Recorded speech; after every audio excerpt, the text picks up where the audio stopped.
Today, I'm gonna show you a physical fitness test that doesn't suck. It's gonna be a mobility challenge that you can do as long as you have a car. And this challenge will also determine whether or not you can save your own life in an emergency. So if you're ready, let's get ready to think right, move right, and feel right. There are a lot of physical fitness challenges and tests out there that are just basically boring or kind of dumb. I don't really care if you can do 1,000 push-ups in one day. I don't really care if you can do 1,000 sit-ups, because you never have to do that, and it just feels like a kind of an exercise in arbitrariness. Because those tests are so arbitrary, they just kind of feel like pointless. So I wanted to come up with a physical fitness challenge for you that would actually have some applicability to real life and could potentially save your life in an emergency. In the last couple of years, I heard a story about a couple that drowned in their car because the water around them flooded and they were stuck and couldn't get out of their car. And I thought, how can you not get out of your car? Obviously the door is stuck because the water is rising, but why couldn't you escape from the car? And I realized a lot of people don't have the physical strength and mobility to get out of a car window. So in this video, I'm going to talk about how you can develop the strength and flexibility that you need to get out of a car window in case you are stuck in some sort of winter emergency where rain is flooding your car. So first, let's talk about the situation. You're driving your car, you hit a giant body of water, which you shouldn't have done anyway. You should not be driving into unknown depths of water, and you are suddenly stuck. Now you have water rising up along your car so your doors won't open, and you realize you gotta get out of that car or you might drown. To do this, you need to roll down your window or break your window, and then you need to be able to get yourself out that window. This will require you to have decent leg strength and hip mobility, and it will require you to have at least a rudimentary amount of arm strength and core control. As I've been practicing this escape maneuver myself, I've found that there are 3 pretty obvious ways that you can do this. First way to do this is to basically set yourself up in an Asian squat. You bring both feet up onto your chair, and then you are stable from that position. You can reach yourself out and then hop out that window. The second way is to go into a half squat position where you just bring one foot up and then leverage yourself up and out the window using your hands to guide you out. The third method is to use your arms and hands to get you out the window and use your feet more towards the end. This method requires less hip mobility, but it will require you to figure out how to get out the window backwards safely, which will still require you to have good lower body strength and core control. So the test here is whether or not you can escape from the driver's seat of your car through the window without hurting yourself.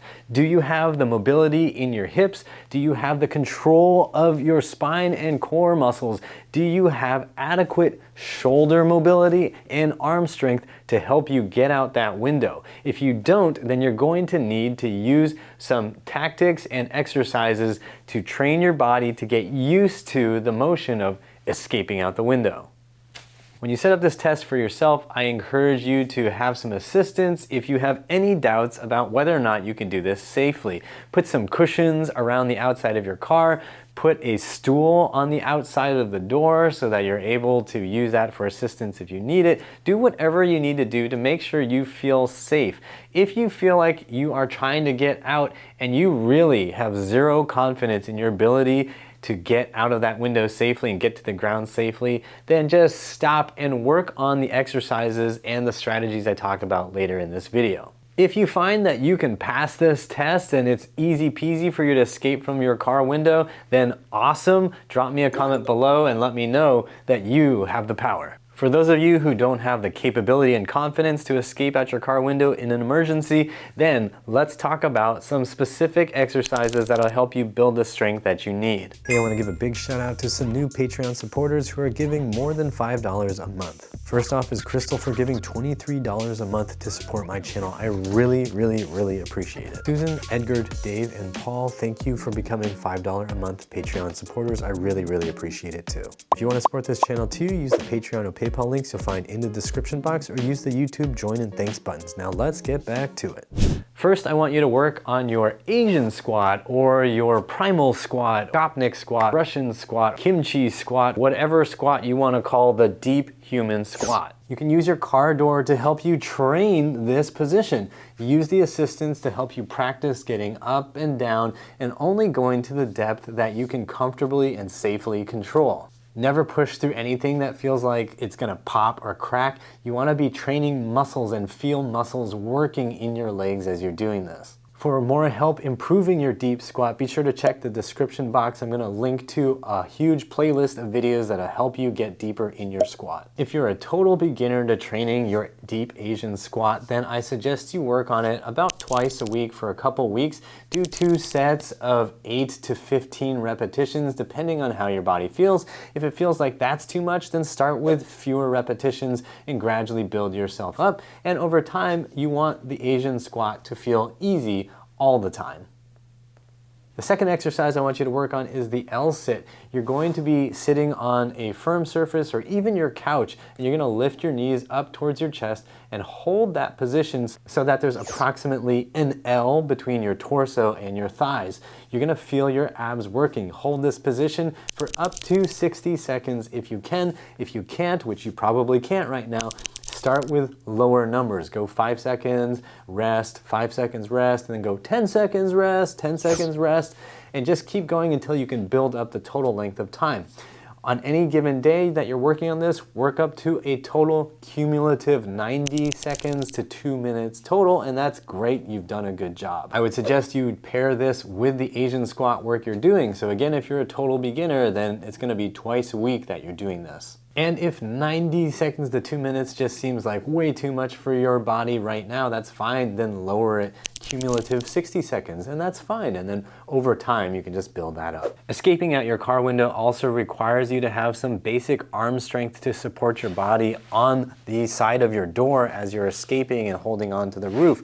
So it's a good idea to also train push-ups. If you find push-ups challenging, I strongly suggest you work on them on your knees. Do 2 sets of up to 25 repetitions, making sure you take adequate rest, meaning at least a minute between your sets. So if you can do 2 sets of 25 on your knees, you're probably going to have the strength you need in your arms to get yourself out the car window. And to be frank, I don't know if that perfectly correlates to the ability, but I think it's a reasonable starting point to shoot for so that you will have some basic arm strength and elbow stability so that you can escape.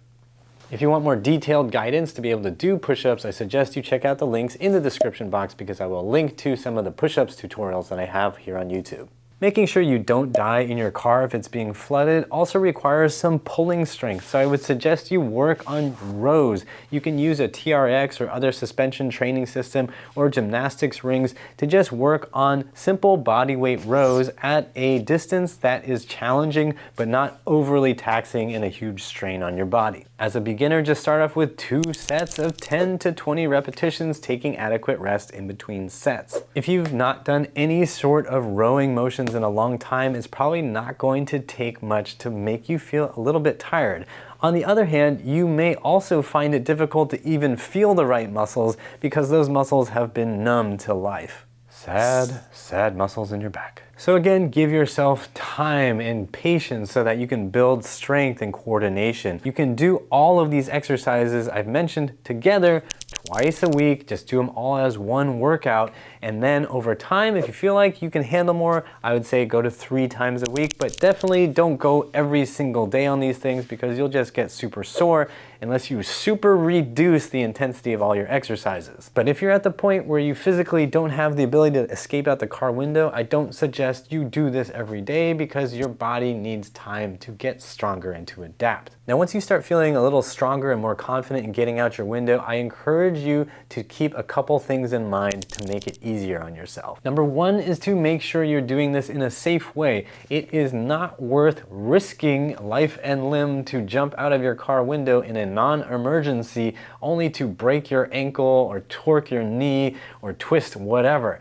Be careful in your setup. If you need help, get help from somebody or use some sort of platform or cushioning to make it easier as you get out. When you're actually clearing through the window, it can be helpful to have an elevated surface like a step stool to help you come down if your body is not ready to take the impact of jumping out of the window. If you have trouble with hip mobility or foot and leg positioning for the first starting phases of the escape, then I encourage you to use a larger car if one is available. The smaller and tighter fit your car is relative to your body, the more hip mobility and leg mobility and strength you're going to need to work through those awkward angles if you're using the Asian squat escape. So if you have access to a larger car, then use that larger car to practice in your earlier stages, and then when you feel ready to go into a tighter squeeze, you can use the smaller car. One great option if you don't have a bigger car available is to just give yourself more clearance for your legs from the steering wheel so that you don't need as good a hip mobility. Just go ahead and set your seat back more and more and more until you find you can clear, and then you'll be able to set up for your escape. Now, if you don't have access to a larger vehicle because you don't have a huge car collection like Jay Leno, then I get it. One thing you can try to do is use the back seat of your car right behind the driver's seat. So if the window can roll all the way down, then perfect. There's no steering wheel in your way there, so you can use that to help you practice getting out that window. If that back window doesn't roll all the way down flush with the sill, then I don't recommend doing this in the back seat because you might actually break your window. Instead, you could use the front passenger seat to help you practice getting your hips and legs to do the right stuff, and then you'll be practicing the basic motion. It'll just be on the wrong side, but that'll work really well in Japan, Australia, and the UK. And if you're watching this from Japan, Australia, or the UK, I just wanted to let you guys know that you drive on the wrong side of the road and you should stop it. Now I want to take 1 second to talk about jumping out of the window and preparing your body for that safely. The human body absorbs impact by firing muscles at the right time and allowing for certain amounts of motion at different joints so that the muscles themselves can attenuate the force of that impact. In other words, absorbing impact is something that you can train if you do it safely and gradually. Impact absorption is not a question of whether or not your little menisci or hip labrums or whatever are intact. A tiny piece of cartilage that's the thickness of a couple sheets of paper is not going to be responsible for keeping you safe. So if you've heard BS from doctors or trainers or PTs who say, oh, it's your little cartilage that absorbs all your impact, you know that they don't know what they're talking about. That's just medical mythology that has turned into dogma that has run rampant and gone unchecked by any rigorous inspection or medical industry introspection. The point is, if you want to be able to absorb the impact of hopping out of your window, then you're going to need to do things like expose your body to a little bit of impact. I suggest you only start doing this when your Asian squats are feeling really comfortable. In particular, I want the upper half of your deep squat to feel really strong. You should be able to do sets of 15 to 20 pretty easily and feel like those muscles in your thighs are feeling good. You also want to make sure your ankles feel pretty strong, so make sure that those are feeling good before you do any sort of impact absorption training. Doing some light training jumping off of a very low step or stool. Start off with a step or a stool that's only a couple inches high so you can get used to the coordination. You're going to need to be bending your knees and allowing your ankles to bend as well so that you can absorb the impact safely. As you get more comfortable with this, go ahead and use a slightly higher step and make sure you get used to that springy absorption motion. If you need more help building strength in your hips, knees, and ankles, be sure to check out the link in the description box to a video that I made about exercises that'll help you with hiking, which surprisingly will transfer to your being able to save your own life by escaping out a car window. So your action steps are to determine whether you are capable and confident enough to get out of your car window safely and with control without hurting yourself. If you can't, then you want to build the strength and the coordination to be able to do it. That's going to require you to do the exercises that I've told you about in this video and do some regular practice of escaping out your car window with safety precautions in place so that you don't hurt yourself. I would suggest practicing this once or twice a week or more if you feel like your body can handle it and you're up for that kind of challenge. I'm also curious to know if you have ideas for other good practical physical fitness challenges that could also maybe save your life. Drop me a comment down below. I've got more videos to help you move right and feel right here. To support this channel, use the PayPal or Patreon links you'll find in the description box, or use the join or thanks buttons here on YouTube. Like, share, and subscribe with the bell notification on, and as always, I hope you remember that pain sucks, life shouldn't. You say no, no, no. No, no, no. You gotta go out through the window, man.